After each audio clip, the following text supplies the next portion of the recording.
Well, hello and welcome to another episode of the Photography Pubcast. This is season 5, episode 11.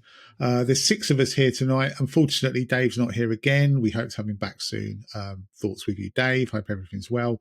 But there's 6 of us here. How are we all? Good. Yeah. Moving. Excellent. I'm not just a picture.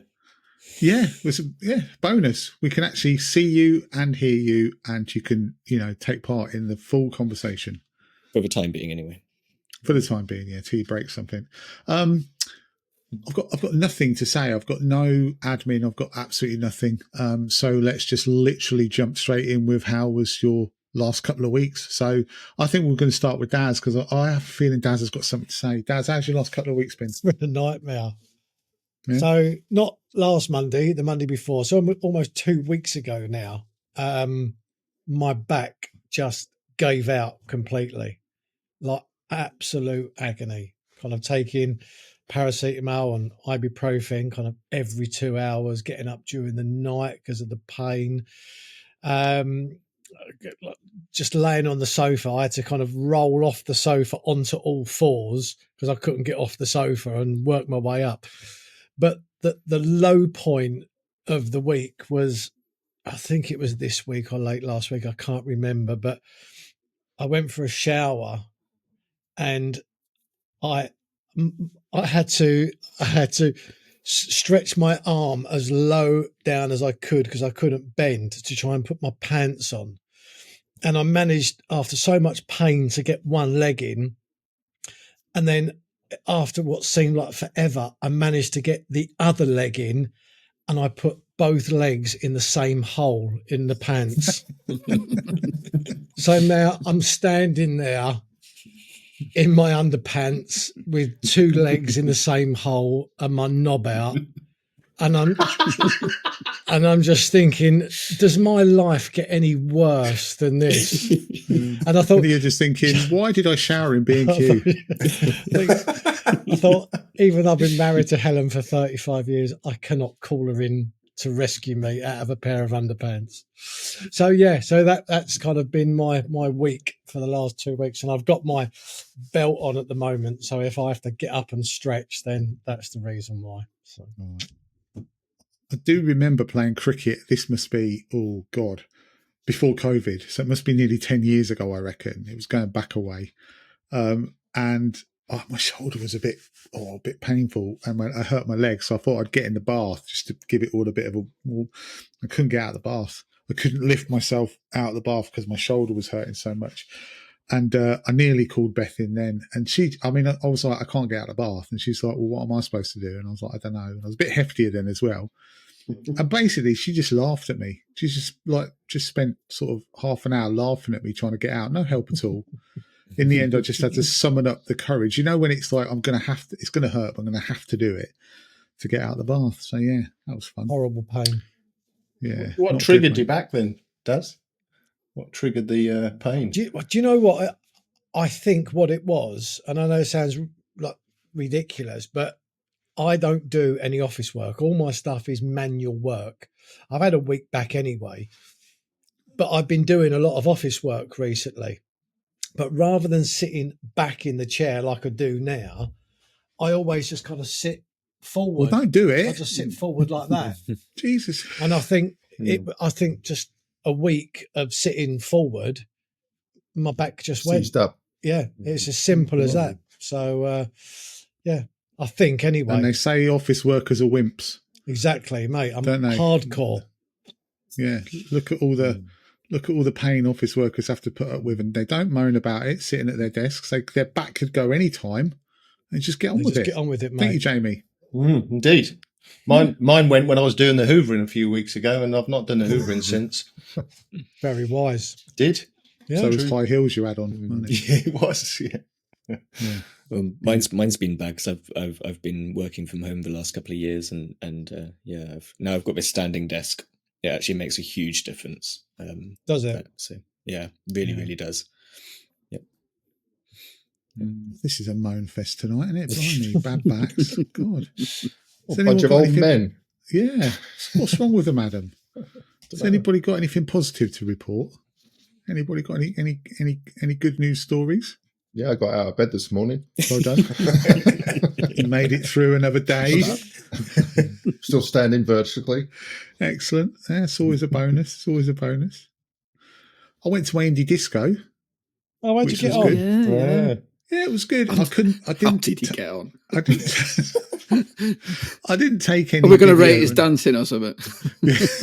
I wouldn't dare show you. Do you know what I got? Actually, I got in there, right? And I'm a bit of a, well, I sound a weird dancer, but I got in there, and there was some good music on, and I was like, sort of as I'm walking in, like doing a bit of that, a bit of Bez, right?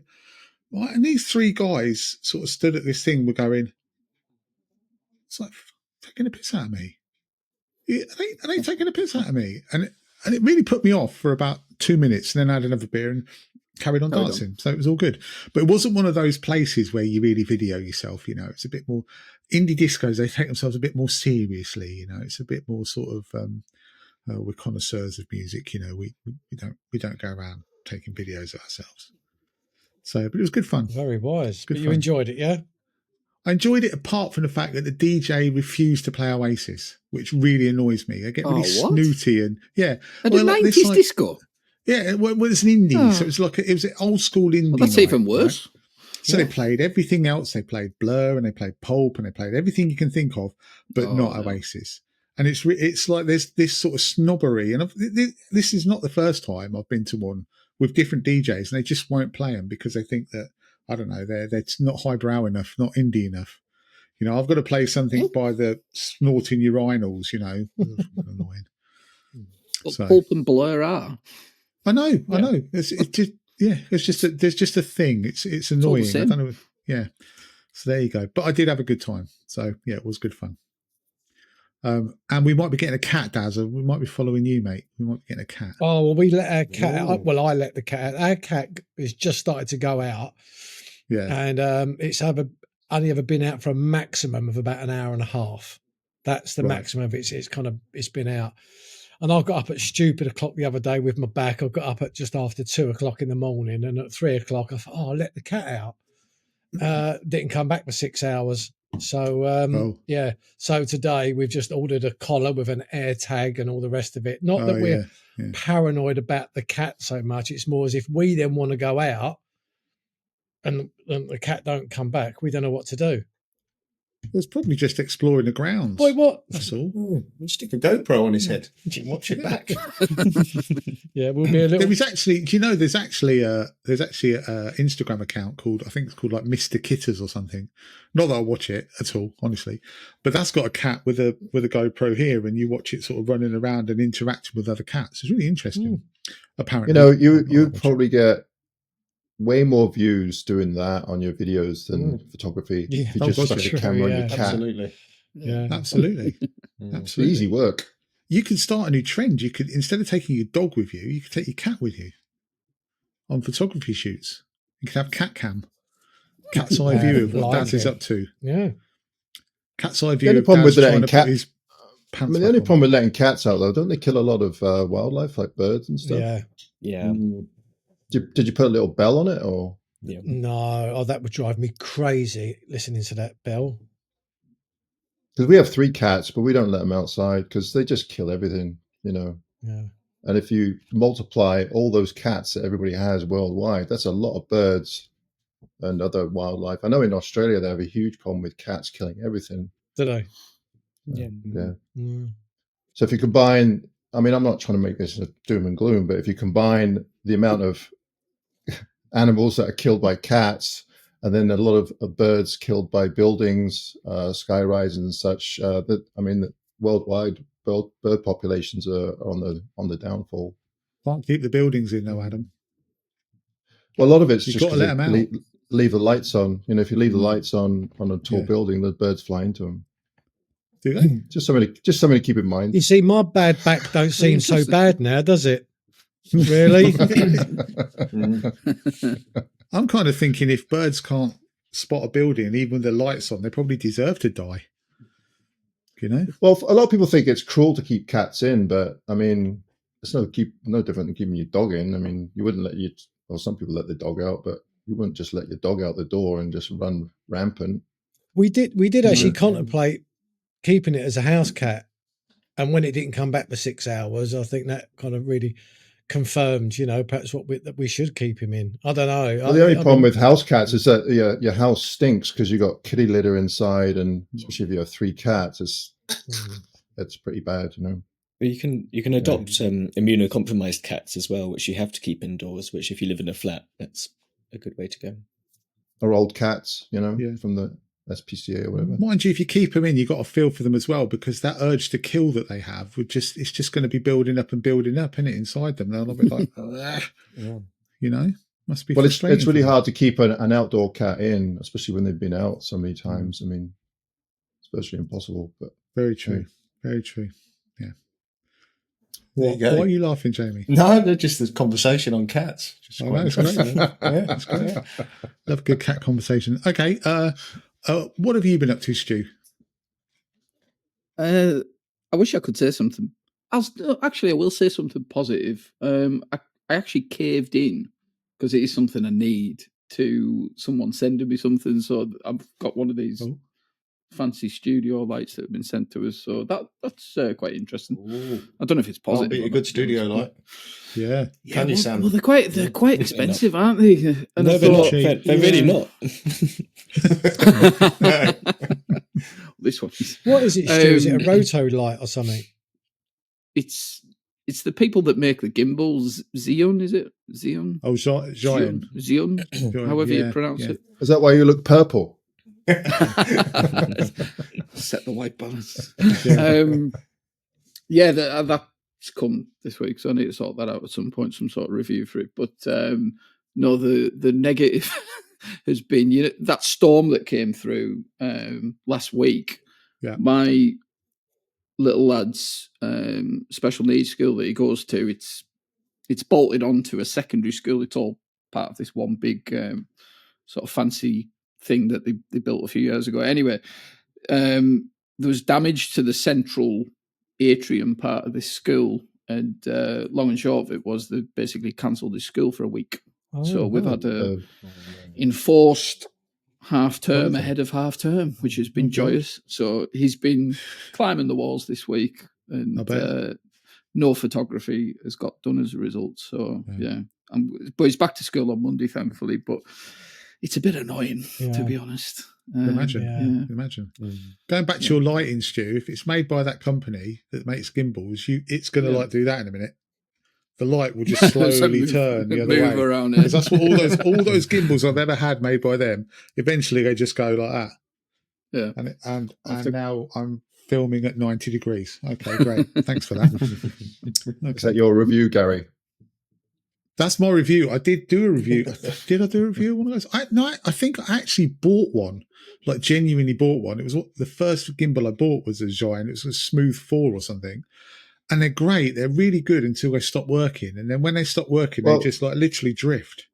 But that's the problem with these reviews, because these companies, they want to give you stuff, but they want a review right away. Well, everything when it's new is going to work, right? Yeah, exactly. It's only after you've had it for a few months or a couple of years that problems start to arise. Like that the Sunway Photo geared head that I reviewed. I mean, it was a great head when I got it, but after a year of use, it just started to creep, and the materials are not great in it. So it doesn't look good on you, when you're reviewing this stuff, and no, it doesn't. All these people are buying this stuff. Anyway, sorry. Well, this thing will be a 2 to 3 minute spiel rather than a review. So it's a mention. You just did it. Didn't you just do it? I've just done it. There we go. There you go. Yeah. Right, good light. Yeah. It's working. Jobs are good. Yeah, that'll do. Yeah, I'll send you the video, Stu. You just put it on your channel. What about you, Jamie? What have you been up to? Nothing at all, unfortunately. Nothing of any interest. Although I've done a little bit of printing, which we might touch on a little bit. But no, apart from that, mate, really nothing of any interest at all, if I'm honest, in the last couple of weeks. So sorry. Okay, that's all right. No, it's fine. Be a quick one tonight. Adam, what about you, mate? Well, I actually got out this week. I did a video. It was nice. I haven't been that inspired lately, but it was nice. I just got up a couple of mornings and spent an hour or two outside. It was beautiful. So I'm quite excited to get out again. Yeah. So hopefully next week. Ah, excellent. Okay. But other than Sam, that, just office stuff, you know. Yeah, fair enough. Sam, have I asked you? I No, haven't, have I? no, not No? yet. Yeah, I was out last weekend. Had a really nice. It was really nice last weekend actually.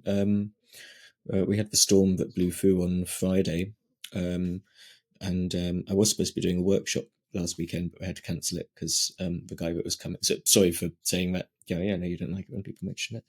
But, yeah, I had to cancel that because the guy couldn't make it because he was supposed to be traveling up on a Friday. It was a bit of a shame really because we had really nice conditions and it would have been actually really quite a good weekend to have done it. So I was out on Sunday morning. Got a couple of shots. Have you rebooked? Yeah, he's rebooked. Yeah. Yep. Yeah. Oh, that's good. That's good. And I've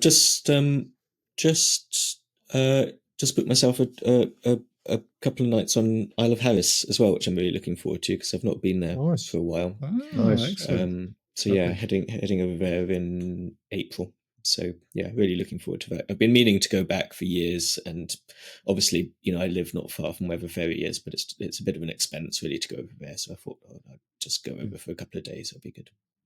Oh, nice one. Good. Okay. Very good. There is a bit of admin. Well, it's not really admin. The photography show. We had a chat, didn't we? And we're going on the Saturday, right? Yeah. The Saturday of the show. Yeah. Stu, you're not going to be there, are you? No, I'm in Lofoten workshops. Adam, are you going to be there? Yes, I will be there for the whole show. You will be there for the whole show. Right, great. Yeah, so I'll be at the case booth Okay. doing talks and stuff like last year. Excellent. So there will be at least 5 of us there if you want to come and say hello to any of us. No specifics. Doesn't have to be anyone in particular. It could be any of us you could say hello to, really. I'm not, fussy about it. If you wanted to come and say hello to me, that'd be fine. You don't have to go. It's fine. But no, but we'll be there on a Saturday. And I think I'm meeting up with Martin. We're going to do some street photography on a Sunday. So if you guys want to come along, or I might join you for that. Yeah, do. I think we're going to do around the Barbican Centre and then like perhaps like Brick Lane and around there. So so that'll be on the Sunday. We're going to do that. So yeah, but if you are coming to the photography show, then if you want to come and say hello to any of us, Saturday is the day to do it. Unless you want to see Adam, just Adam, and then any day of the show. So we all got our tickets, our trade passes, and everything. We're all sorted out as content creators. Indeed. Yeah. Excellent. Good. Excellent. Good news. All right. So that was that. Right. So let's move on to a topic, shall we? Our first topic. That is quick for us, 18 minutes and we're already on a topic. Normally we've done at least 45 minutes of absolute nonsense. So we could talk about some cats again for a while. Yeah, precisely. I was just thinking that. If you want. Okay, so I'll tell you what, let's start with your topic, Daz, that you wanted to talk about today. Okay. Yeah, happy with that? Yeah, okay. So your topic said or asks, is the need to constantly create content damaging to your photography, the passion for enjoying the great outdoors and your mental health? So if you want to expand on that a little bit, and then we'll have a chat. Before I go into the topic, let me just sidestep for a second. So I've been going over to a local fen, and I've been trying to photograph a particular elusive barn owl. And I normally get over there about an hour to an hour and a half before sunrise. And I set the hide up, tripod, camera. I've got the scrim netting that goes over the top. And then I've got a bottle of hot coffee, and I've got me vape and perhaps a cereal bar. And I just sit there and I absolutely love it.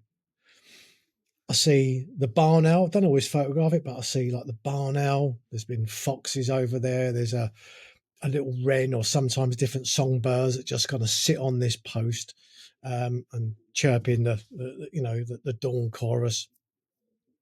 And then after about an hour and a half, 2 hours after sunrise, so I've been over there now for 2.5, 3 hours, pack everything up, put it in the car, drive home. And normally the first thing Helen says to me when I walk in is, how'd you get on? I said, it was fantastic. Absolutely loved it over there. Get any good shots? And 9 times out of 10, I say, no, the light levels were too poor. But I still had a great time. And that is such an enjoyment for me, that. Now, going back to the topic, I, like probably some of us do, I watch at least 3 channels that are full-time content creators. And when I first started watching their channels, photography, wild camping, hiking, and sometimes all combined. When I first started watching them, it was hobbies for them. It wasn't their job. And they had such passion for what they did. And you'd go out, or they'd go out, sorry, and they perhaps get some amazing conditions, wake up to a cloud inversion, or be photographing kind of in the snow or the frost, or get some great sunrises and sunsets. And you could really see it, kind of how pleased they was to kind of experience all of this. And then on the flip side, they'd also go out in some horrendous conditions, and they're getting battered by wind and rain, and the shots or the camping wouldn't be great. But you felt something when you watched them all them years ago, when it was their hobby or they was newly sitting there. You really felt something. It really felt real. It really felt genuine. Now, if you fast forward X amount of years, them same channels are just putting out video after video after video after video, purely because they have to. It's now become their full-time job. Now, I'm not criticising them for that. And if I don't want to watch, I won't watch. And in fact, I don't watch much anymore, probably about 20%. But my kind of question is, now they do that full-time, they just seem to have lost the passion for what they used to love, which was the landscape and the photography. And I just think it's a shame, really, that they've lost that, because now they have to do that to earn their living. So I suppose my question to you guys is, do you watch full-time content creators and feel the same, feel that they don't have the spark that they used to when they first started? Gary. Thanks. Well, I watched several, and yes, it must be incredibly difficult to be going for X number of years, putting out videos. You have to put out a video every week. You've got to try and think of something that's creative, or you've got to try and think of something new, or you've got to just put it out sometimes, probably when you really don't feel like it. And I'm sure I've watched lots of full-time content creators, and probably lots of hobbyist content creators who've got to a point where you can see that they're just bored with what they're doing, but they just feel like they need to be on the treadmill to do it. And it must be more difficult for those guys who have to put it out week in, week out, than it is for the rest of us who can just stop when we feel like it, essentially, and just go, do you know what, I don't feel like it right now, I'm not going to do it. But I wanted to ask a counter question to this, right? Okay. And I didn't have this planned, but when you were speaking, I just thought to myself, is part of it that you're jaded with watching it? So if you actually went back and watched an old video when you felt that this person was enthused and compared it to persons, it's not just one person. Yeah. I mean just a person. So when say for instance you're watching a particular one and you think this person is now not enjoying it so much, if you maybe went back and watched one say from 5 years ago, would you really notice a huge difference in how their persona is? Or is it that you've become jaded with watching it? Because there must be, as much as there's got to be some what's the word I'm looking for? Familiarity, tiredness creep in with you as much as there is with them having to put content out all the time. I hear what you're saying. And there could be a small percentage of me feeling like that, but I do think it is a small percentage. I still enjoy dipping in and out of these people's channels, but I don't feel that they've got the same spark as they did when they first started. And I say that's not. It might come across that I'm criticising. I'm not. I suppose what my point is, I feel like I kind of feel, because what I said about photographing the owl, I do that for me. I wonder when the last time the people that I'm referring to actually just went on a hike without holding a vlogging camera in front of their face. I wonder the last time they went out with a camera for themselves without holding a vlogging camera in front of their face. Not just vlogging camera though, just going out and taking photographs from themselves. I know quite a few professional photographers that do workshops and such, and they never go out just for the joy of photography on their own. But they used to, didn't they? I don't know. It's always just for work. I never understood that. But sorry, Sorry, I just wanted to throw that in. I mean, it's not just vlogging. No, you keep going, mate, because you've got. I mean, you. I wouldn't say that you are aggressively putting out videos all the time, but you must feel a certain pressure. Do you, being a? No, not at all. Because I don't make any money out of videos. I never have. The ad revenue sucks balls. Sponsorships. I mean, really, even if someone's paying you, say, I don't know, $1,000 to do a 30-second spot, I mean, you'd have to put out videos every week with a sponsorship to actually make a living out of it. So where I make my income is from workshops, because if I can do a week's workshop, I can make a lot more doing a week's workshop than I can doing a month's worth of videos, you know. So the videos are more as a selling point. But from the very beginning, when I first started YouTube, I went all in with the video. I went in with the drone and the sliders and the whole bit, and it was just a huge distraction. So I cut way back, and my channel suffered somewhat because of that. I mean, the views that I get now are nowhere near as what I used to get. But I just do it for the photography. I thoroughly enjoy the photography part of it, and the video stuff is. A lot of time I'll just stick a camera and start talking. There's a lot of me going like this with not much else. And it's a bit boring for the viewer, but that for me, I'd rather spend my time taking the photographs. Yeah. And it's always been that way. I remember you saying to me, Daz, and this must have been quite a long time ago, when I was thinking of giving it a break, and you said it's got a shelf life. YouTube has got a shelf life. Yeah. Everything has got a shelf life. Everything does. I think it does, for sure. Yeah. And maybe that, and I think that's not just for creating it. I think that's for consuming it. I think if you look, I don't think there's anywhere near as many viewers now watching videos on YouTube in the photography realms. I bet you if you looked at all the big creators, their numbers are down. They're going down. They're not going up. Because I hear what you're saying, Gal, but that wasn't really my point. And sorry if I didn't express it, but so we're kind of going off road a little bit now. My point was, now that they're doing this full time, have they almost destroyed the hobby that they used to absolutely love? Yeah. And have they?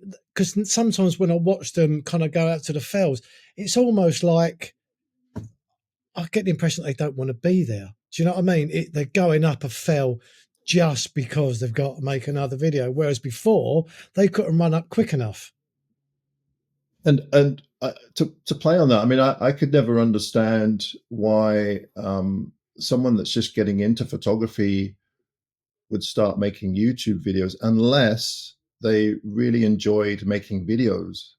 Like my friend Brian Barnum, he enjoys photography, but he really does enjoy making the whole video production side of it as well. So I highly encourage that, but I could never see the point in making videos if it's just a drag. I mean, is it to get views? Well, I mean, I've said this before about social media. Who cares? I mean, who cares how many thumbs up you get and views? Other than, you know, if you put a lot of effort into a video, then it's a bit disappointing when only 10 people watch your video and you've put 3 days worth of work into it, you know. Yeah. But I agree. I think photography does have a shelf life. I mean, there's only so much you can talk about photography. I mean, how much can you talk about photography? Really? Yeah. It's more about the adventure. We've dragged it and out where for you ages, are. Adam. We've dragged it out for ages. 4 years. I mean, at the Pubcast, you know, same subject every week. Yeah. Same shit, different day. Jamie, you were going to say something. Yeah, no, well, there's a couple of things. First of all, I was going to mention Black Crag, Glenn. You know, he's a good example of somebody that he's always out and he's always passionate and he always loves what he's doing. And I know he's not been probably doing it for an income or a regular income as long as some of the others, but you know, he's somebody that I would watch and always see not having any, oh, why am I here? I don't want to be here. He absolutely loves it up in the fells. You can tell that, you know, from when you watch him. So I think there are people that do it every week, do it for an income and thoroughly enjoy it, and will probably continue to if you're wholly invested in it. Mind you, his channel isn't focused on photography, it's more focused on the hike, isn't it, and the experience of the hike. So that's probably why. But if you also think about these people that if they're now relying on the income of YouTube for their prime income, they know they've got to do it every week, they know they've got to get the views, so therefore the frequency of videos is going to be higher. There's more chance of them having a bad day than there is for the people that pick and choose when they want to go out and get the right conditions. Because if you do hit good conditions and if you're in a good mood and everything goes right, you're going to come across as really passionate, really enjoying what you're doing, and you're going to come across positive. But you're also going to hit bad days where the weather's crap and you haven't just make up a video just for the sake of getting the video out. And in that case, you might come across as quite fed up. So there's more of a likelihood, I guess, of them being fed up because they've got to sometimes force videos out for the sake of it. So I think also, but it does work the other way too, because I tend to be quite lazy. I'm not, and for me, doing the YouTube stuff, doing videos actually forced me to go out more than I did before. And of course, the more you're out, the luckier you get, you know, you're going to come away with stuff. Even if the weather is not that great, there are times when all of a sudden something happens and that's the only way to really improve in photography is just by going out and taking photographs, not watching YouTube videos. So it is positive that way for me anyway. But I agree with you, Daz. I think after a while, I mean, it's with anything you do, if you do it enough, you just get kind of a bit tired of doing the same old, you know, especially if you're doing it in the same areas all the time. Well, that's like you said, Adam. You said, "Oh, I wasn't very inspired, so I kind of took a break," which is the best thing to do. I think we all need to do that. You know, when we're not feeling it, we put the camera away or whatever we do, recharge our batteries, and then go again. But obviously, certain people have to churn. They don't have that luxury. They've put themselves into that kind of corner, if you like, where they can't just say, "I'm just going to let the channel." You know, kind of lay dormant for 6 weeks or 8 weeks. They can't do it. They can't do that. They can't do it. So that's. I don't know. I mean, Nick Page does that. I mean, I don't know why he stopped making videos. I think probably because he was getting quite a few trolls, and he just got fed up of the whole thing. So he doesn't put that many videos out now, but he still gets pretty good views. You know, for someone that doesn't put videos out that much. But I think he just does it when he feels like it. You know, when he feels like he's going to enjoy it. I don't know. I haven't talked to Nick for a while, so I'm not really sure what his motivations are. But Jill or Sam, have you want to jump in at any point? Yeah. There was a few things I was thinking as you were talking, Daz, and one thing that was coming up in my mind is I feel like it's quite important to remember when you're watching these people on YouTube that you're only seeing a snapshot of them and what they're feeling and what their life is, because I mean, I get this a little bit. I share videos very occasionally, and people feel like they know me through my videos, or they know what I'm up to. If I'm not posting for a while, they start to think, "Oh, are you okay? Are you you know, why haven't we seen you for a while?" And I think people don't realize that, you know, I've got life going on, and the videos are a very, very small part of my life. And I think when you've got people who are putting content out all the time, yes, they're putting it out more regularly, but it's still a snapshot of what they're doing. And also that is their job. It is the work that they do. And I think all of us, when we've been doing work for most of us on the Pubcast, photography is a hobby. It's our escape from our work.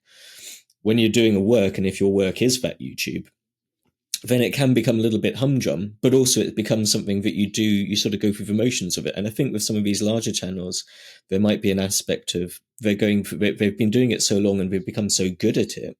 But when they're making videos, they're just sort of going through the motions of making another video that week. So it might come across as they're less passionate about the outdoors. But that part of that might just be because they're on automatic and we're just creating another video. We're going to have to do another one next week.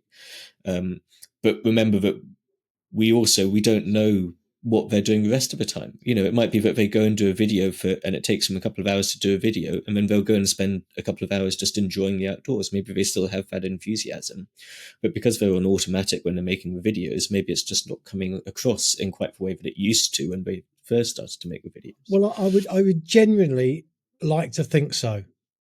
I really would, because that's kind of my whole point of what I was saying. As I say, I certainly wasn't criticizing. It's just that I just think it would be such a shame to see the passion that they had for the landscape all those years ago now just becoming just a part of their job.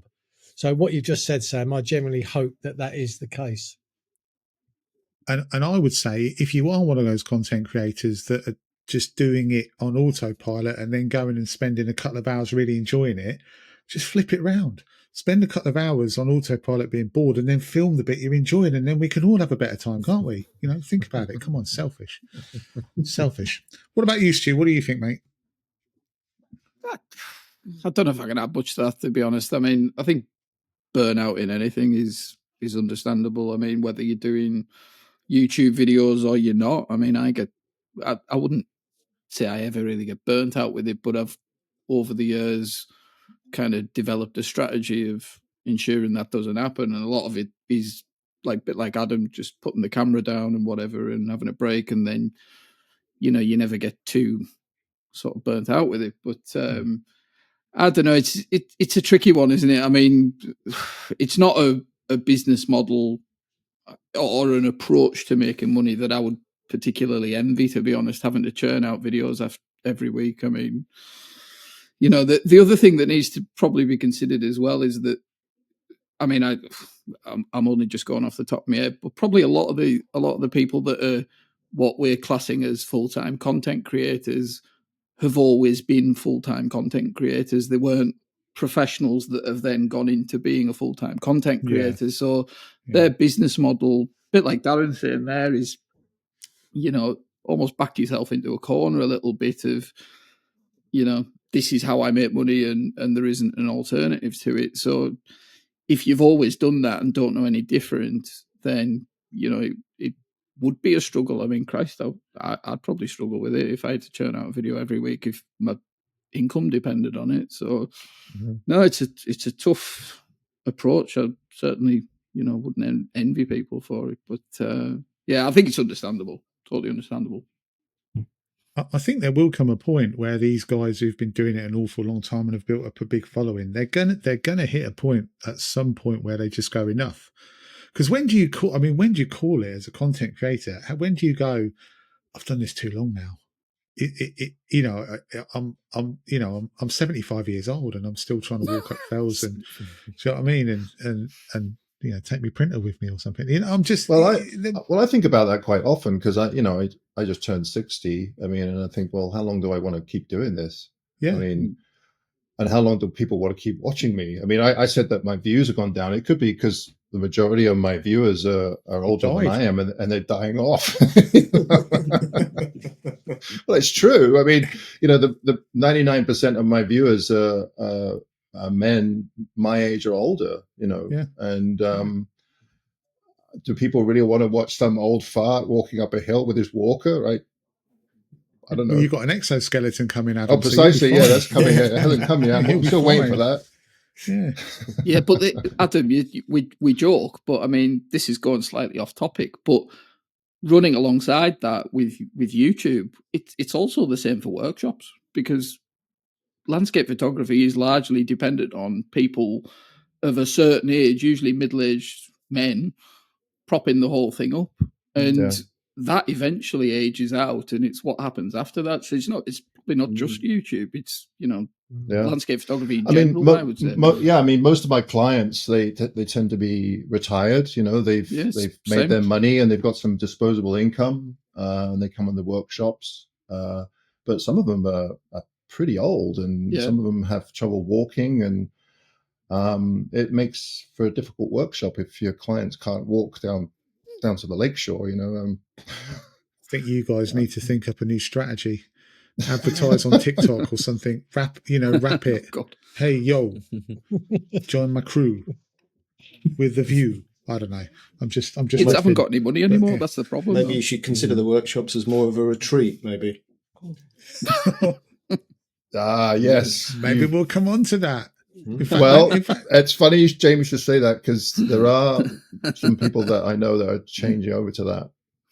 Do a bit of yoga, bit of Let's expand on this, shall we?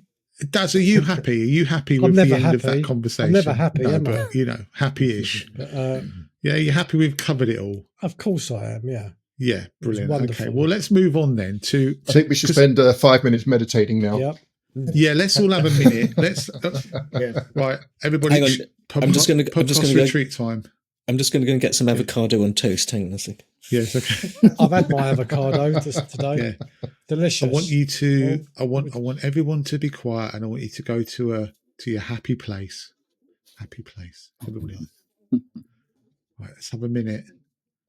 Nice and silent. Just think of Sam as a cardboard cutout. No noise. and hopefully you've reached your zen now, and we can move on. Thank you very much. No, Stuart. I mean, good segue there, Jamie. Stuart, you've got a bit of a Room 101 sort of wind-up thing, wasn't it? Do you want to expand on that? Well, it's just this kind of... It's probably in the last sort of couple of years, but there just seems to be this kind of marketing approach from some photographers of turning workshops into these kind of... the term that you hear all the time is retreat. I'd love to know what these people are retreating from, to be honest. I was going to say, are they Italian workshops? Brutal. Sorry. Calling workshops retreats, and people kind of rebranding themselves as like bloody wellness gurus and stuff. It's an absolute nonsense, a lot of it. You're talking about Alistair? I'm talking about anyone who calls them retreats. I just think it's a complete nonsense. Well, I don't know about that. I think it could be nature kind of fits in with the whole retreat kind of meditation thing. But it's just marketing jargon, though. These were always called workshops.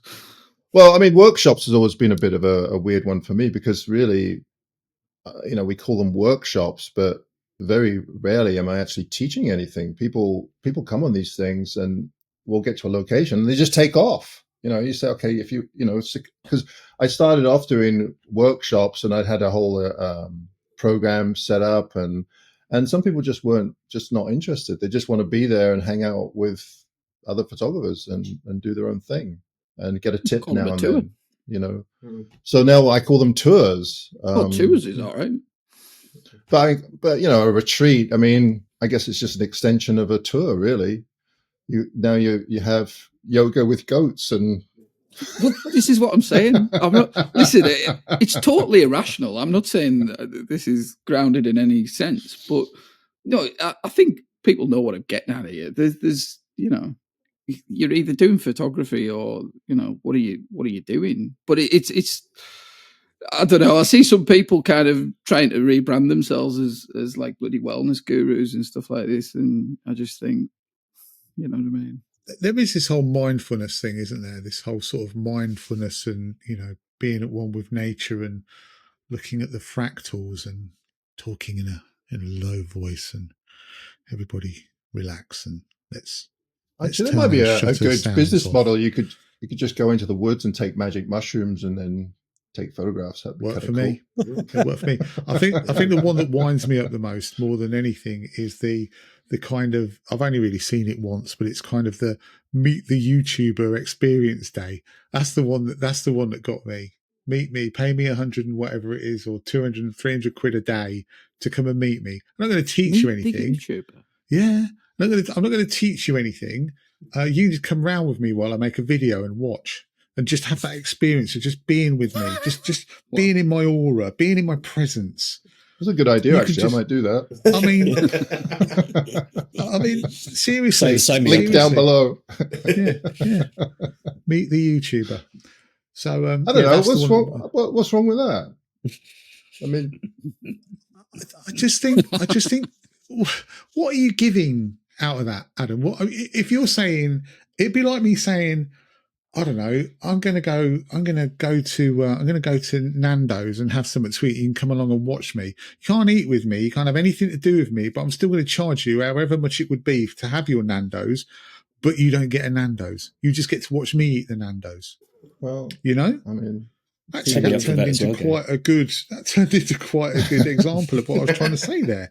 It went totally from like being total gibberish to actually, no, that makes sense. But it's like you just spend a day with me. Imagine. So I mean, imagine the actual brass neck you must have to go here. Give me 300 quid or whatever it is just to have the pleasure of my company for a day. Not even any interaction, or I'm not even going to take you anywhere or do anything with you. I'm not going to show you anything at all. You can just come along with me and watch me work. Seriously. Is that photography channels or just YouTube channels? YouTube only one I've ever seen that was a YouTube channel, which was a YouTube photography channel. Because I know Simon Baxter and Tom, they have this meet and greet day, but I think that's a freebie. Yeah. Oh no.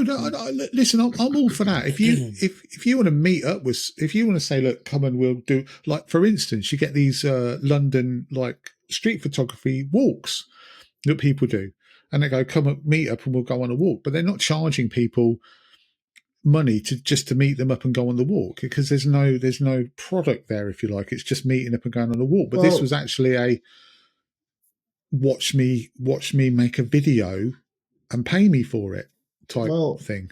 But at the same time, I mean, I get a lot of emails from people. Often people they're coming to Vancouver Island, and the first thing they say is, "Oh, I love your channel. One day when I can afford it, I want to come on one of your workshops." And then they'll say, and then the next line is, "Well, I'm coming to Vancouver Island. Can you make a list of places for me to go?" The thing is that takes my time. Absolutely, I agree with that. Yeah, you should be charging for that. That's different. I know my friend Brian, he'll often meet people, they just randomly see him downtown Vancouver, and they'll come up to him and they want to hang out with him. They want to come, they just want to follow him around and take photographs. I mean, but why shouldn't he charge for that? Why not? But I don't even think these people can take photographs. They're just there. Oh, okay. They're just so it's there, just to meet them and just watching.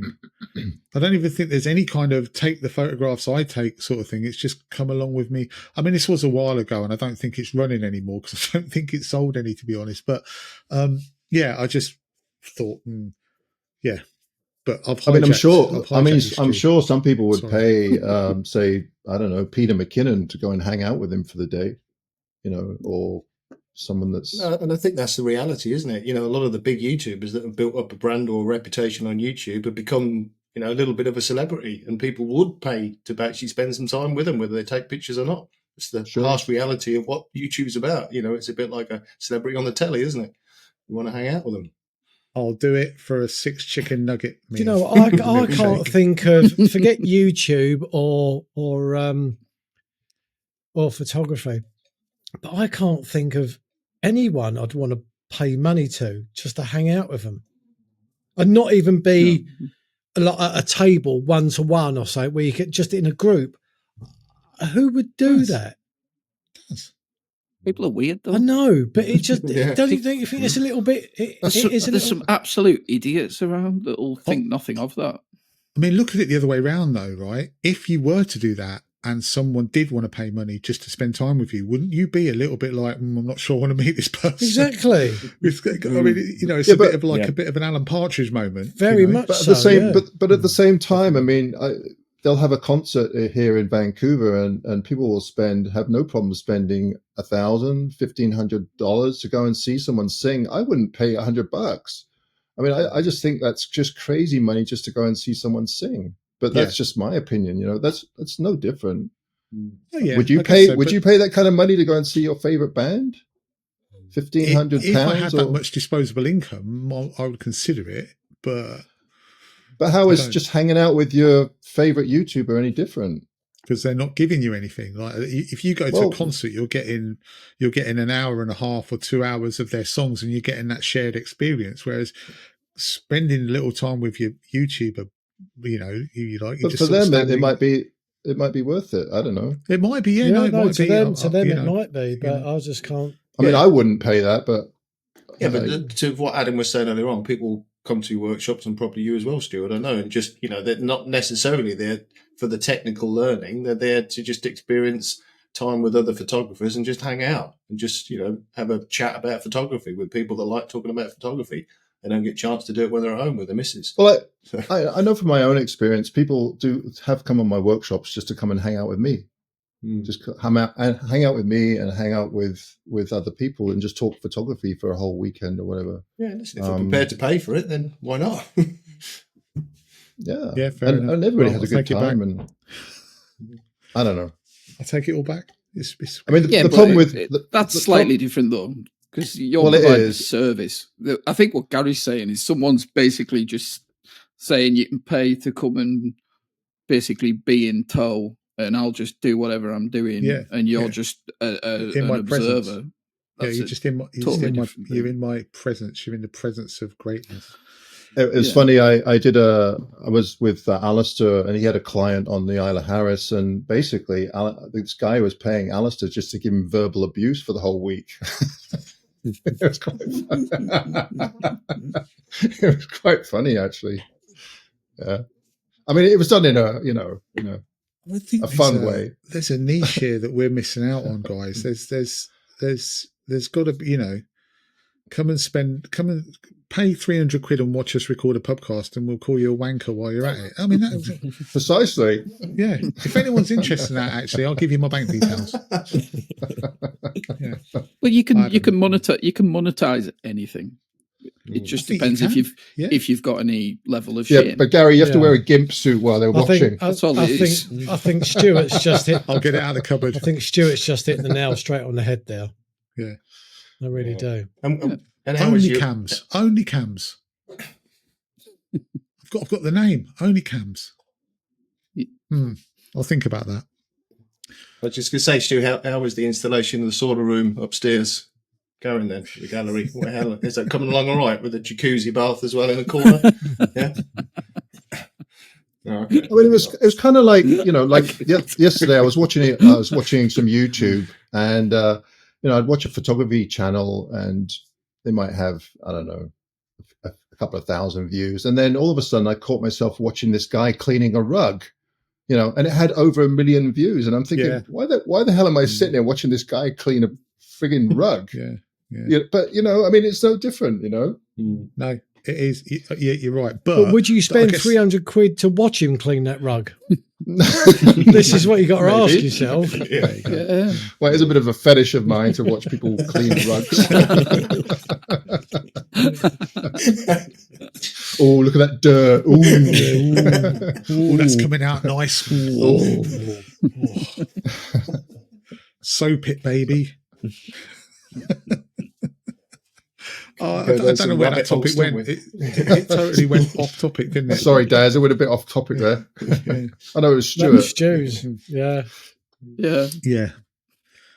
Right. I forgot I what the don't know topic what was is about part now. of a retreat though. I mean, going back to that, what do you get in a retreat? What do you get that's different? Do you just get a bit of meditation? Is that what, like a bit of mindfulness? Well, I think, I mean, I don't know, if I say had a photography workshop at one of these fancy lodges, backcountry lodges, I mean, they could have massage and they could have meditation. I mean, a lot of people are into that kind of stuff. So there's no reason why you can't combine that with photography. Why wouldn't you? Right. Not at the same time though. What I'll say to that, right? That in essence sounds fine, but from But what that's a I'm retreat, seeing, I guess. yeah, but from what I'm seeing is that you're seeing photographers that are just a workshop, not wellness, boring not retreat. massages, whatever, and just calling it a retreat for market, Okay. which that's what I'm Right. saying. All If right. you're running a genuine retreat where part of the cost is you go and get a bloody massage afterwards, then great. That Yeah. probably is. That just sounds pretty good, actually, doesn't it? It does Look into that. We should Depends look who's at doing that. the massage though, doesn't it? Yeah, probably. I mean, it could be a bit horrible if you think about it. Thai massage. I've had a massage before, and I thought I was going to cry. Seriously, and we were just coming back from New York, and I'm not like the greatest of flyers, and there was like a shop front. Obviously, it's a shutter that goes up, so the shop front or the shop is obviously a kind of part of the airport. So I went in there, and there was this very small Asian guy, must have weighed about 8 stone, wringing wet, right? So I'm in this chair and I'm facing out towards, like, the rest of the passengers and the people walking by. And he said to me, "Oh, like, how hard would you like it?" And I thought, because he's literally kind of about 8 stone, I said, We're talking about the massage here still. so I said, no, that's quite fine. I said, well, I'm not joking. He started using his elbows.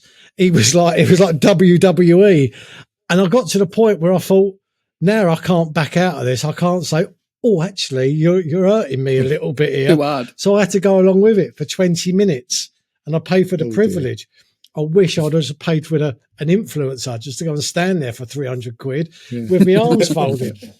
A lot less painful. The elbows were fine. It's when he started walking on you with the high heels that was the problem. Yeah, wasn't that it? was the I problem. was going to say, did he Yeah, walk that was a on step too far. Did he offer a happy ending? He didn't. No. No, that was not on offer. Okay, so let's move on to another topic now. And I know that Jamie's desperate to talk about this. So we had a question in, I think it was last week or the last episode, from Colin Traveller. Actually, you put in quite a lot of questions, Colin, and we don't answer many of them. So, apologies for that. This one, he asks, what printers do you use or swear by for printing your images? Now, this could be, we weren't sure if you meant Printlabs or printers, but I think we're going to talk about both. So, I have been attempting a bit of printing, yes. And I come across a problem, I'm sure. A lot of rookie people that print come across, which is aspect ratio. Because I have been getting off-the-shelf frames and realising that, of course, when I compose a shot in 3x2, which I do on my camera, and a lot of others do, and then trying to scale it up to fit an 8x10 frame, I've got to crop off the bits I don't want, which doesn't really suit me because I'm composing at a 3x2, but it doesn't scale up to an 8x10, because if it does, you're going to have some cropped at the top and the bottom. And it hadn't really dawned on me until I'd made a few mistakes of printing stuff and tried to fit them into a mount that was off the shelf rather than custom. Couldn't do it and couldn't figure out why. And then, of course, it dawned on me, your pillock is it's the aspect ratio you're composing in without cropping afterwards, which doesn't scale up right. So I've got myself now some custom mounts that fit into a frame that I want, and I'm now doing custom mounts to a size that scales up from 3x2, so I'm getting it all in the mount. But it's just a simple thing, but it didn't really dawn on me until I thought about it properly, because I just thought, well, 8x10, that's fine.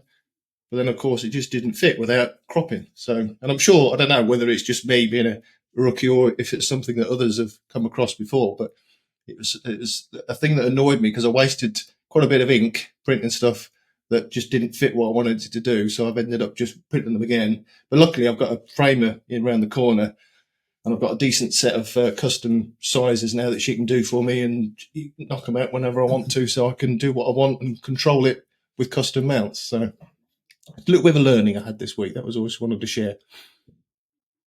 That was it. Oh, okay. I kind of get your point about aspect ratio, because I know I don't, as someone who doesn't print that much, I don't even think about it.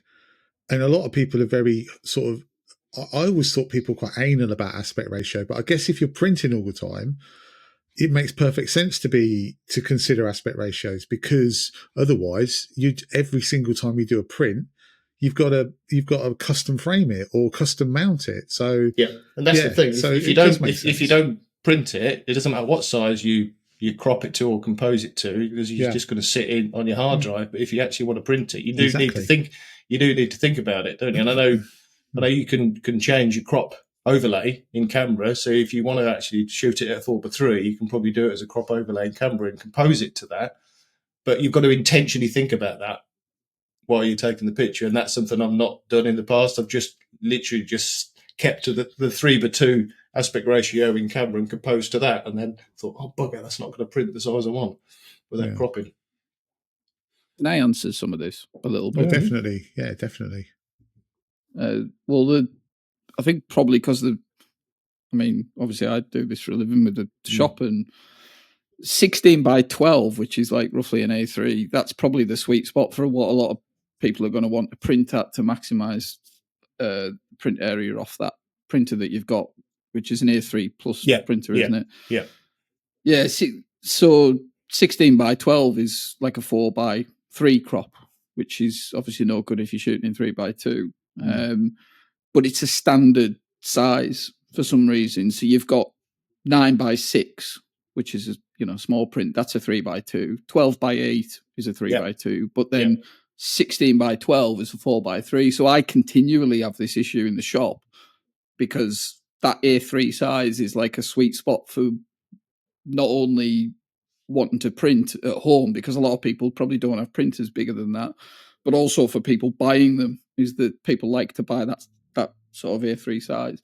So I'm always having issues with that, because I much prefer to print at 3:2, but that 16 by 12 size that goes in a 20:16 mount, you're constantly having to crop them. So when I'm out in the field, I'm always trying to almost shoot with a 4:3 aspect ratio in my head, so I can crop it easily. Do you know what I mean? But if you shoot like medium format, you're a GFX Adam, aren't you? Yeah, so it's the natural aspect of the native anyway, aspect ratio is 4:3. Yeah. And that's the bit that hadn't, when you just said you tend to compose to 4:3, that makes a lot of sense to me now. Now sort of I realise we're what I should be doing in camera, rather than just ignoring that and just shooting to the back of the screen through the two. There's a problem with that though for you and for me, that if you nick on, it's destructive. Yeah, it is. Yeah. So no, you can just put the crop overlay on rather than actually change the crop size. It's so stupid, and you just want the crop overlay. Why did Nikon do that? Why don't they just make it non-destructive like every other camera manufacturer going? It's stupid. They've always done it. I don't know why they do it. Madness. Going back to the question though. Sorry, go on. I was just going to add another problem ratio is panos. Panos hugely problematic when you want to frame them, and because you can't buy frames unless you want a huge mat. We have lots of room at the bottom and a lot of room at the top, and fit it into a standard size frame. So you'll probably end up having to get a custom frame made as well. And what a lot of people don't realize is often the frames and the mats will end up costing a hell of a lot more than the print. You're looking at hundreds of pounds for a decent frame and a custom frame and mat. So something to keep in mind. Yeah. Well, I think the question that one. Sorry, as you said, that one there is a 500 and 400, so 5x4. But I quite like that size of frame, and I can get that off the shelf at a reasonable price. So I'm just going to compose within that, really. But at the 3x2 scale up to fit inside that, because I'm not investing too heavily in frames. It's just custom mounts, really, which are much cheaper. That's No, I thought the question was, what you guys said was quite useful, but I didn't know if the guy was asking about actual printers. Yeah, this is where I was going to lead it back to. But yeah, so just to put my kind of two penny in, I've got a very old printer now. Mine's the 10S. Jamie's got the next one up from mine, or the same as mine, but the newer version. And I will be upgrading this printer. But I've got a really good Printlab in Cambridge. They are such lovely guys. And what I do, I will print a hard copy on my printer, a version that I'm happy with, and then I take it to the local Printlab. I'll email them a digital copy, and then I'll slip the hard copy underneath their door, and I'll say, look, this is the proof that I like. And what they will do, they will print a test copy on their printer, and they will just adjust it slightly, just the brightness or something like, because their paper is slightly different. They still use Photospeed paper, but it's not the NST bright white. And if you can find a good Printlab as well, they're worth their weight in gold. And it's almost making me think, I'm going to upgrade my printer. I am going to buy a larger printer, but I also think, actually, do I really need to buy as long as these guys exist, do I really even need to spend the best part of, 1,200 quid on a new printer plus 600 quid on inks to fill it up? When these guys print a 27-inch print for £25 for me. I get a lot of prints for 25 quid. Yeah. Unless you really enjoy that element of it, there's not much point. Yeah, economically, it's not. It's not worth it unless you really enjoy printing, or you're selling prints, maybe. Yeah. So I use Loxley Colour for my printing. I mean, I don't print often, but when I do, and you can just tick a box with them to say color profile it or do it how you think it should be done almost, and it always comes back pretty much how I would have wanted it to be done. So they'll adjust the brightness, they'll adjust the maybe the white balance slightly if they feel it slightly off, and it always comes back and I look at it and go, that's what I wanted. And it's like, I think it's like so much cheap, I can't even remember how much it is, but it's really cheap per print for an A3 size print. Because I used to use them when I used to enter the photo competitions, and I've never had a problem with them. So yeah, I use Loxley actually quite a lot. And this was when Tom was on the Pubcast, this is why I was asking the same question then of at what point does it become worth buying your own printer? And I do hope to obtain a printer soon. I might be getting an Epson. But an Epson or a Canon would be fine. But I think for me, all I would want for a home printer is up to A3, because I would like to be able to do that printing myself and adjust things and have real time feedback. Because obviously, as we talked about when Tom was on, when you're using someone like Loxley, there's a delay. You submit your picture and then you have to wait a few days for it to arrive. But having said that, I've, apart from on one occasion where I wasn't happy with a print, and I think that's because I had it on a mounting board, and I wonder if the way that they'd stuck it to the mounting board had affected the actual picture. I have had a lot of prints done with Loxley, and they've been great. And the other company I'd also recommend if you are looking for an online printer is DS Color Labs, who I've had a few big prints done with them, and very, very similar. And I don't think either of those options offer photo speed, but they do all of the sort of Hahnemühle and Epson and Fuji sort of papers, and they do a great job. I would imagine though as well, Daz, having a print lab that that you know the people in there and you can talk to must be a makes massive benefit a huge as well. difference. It really does. You know, I've gone in there, as I say, I've gone in there before I started dropping off a hard copy. I've gone in there and I've looked at it and I said, "Oh, I'm not kind of too sure with that," you know. And they said, "Oh, that's okay. We'll run it again." But then, and they've always done a great job. But then I thought, I wonder if I just drop a hard copy in, which is what I've done the last 2 times, and it's come back spot on. And as I say, a 27-inch print for 25 quid. You know, if you think that the printer that I want to get is 1,200 quid, you know, that's a lot of images you can get done for 1,200 quid. Yeah. But what Stuart just said then, it's you've got to either be selling them or you've got to love printing. And I do. I just absolutely love printing. There's nothing better than watching your photo, you know, come off that printer. I think it's a great thing. I'm the same. Yeah, I don't regret buying that printer at all. You know, and the fact that, I'm wasting a bit of ink by playing and getting things wrong, that's all part of the course, really. It's part of the enjoyment. You know, I enjoy because I've had some issues in getting the right colour lately, but actually just learning what I can do to adjust it and seeing it then come out of the printer a few seconds later, it's brilliant. Yeah. It's just... Well, Daz, the amount of bloody lenses you lose money on with MPB, £1,200 should just be a drop in the ocean. Look at that. I can't believe he went there. He went there. Daz, what's the name of the company you use? What's the name of the company? The company in Cambridge? Streamline Imaging. Okay. If anyone from Streamline Imaging is watching, I've got an idea for you. Daz will give you 300 quid to go and watch his prints come out. You can call it a printing retreat. A printing retreat.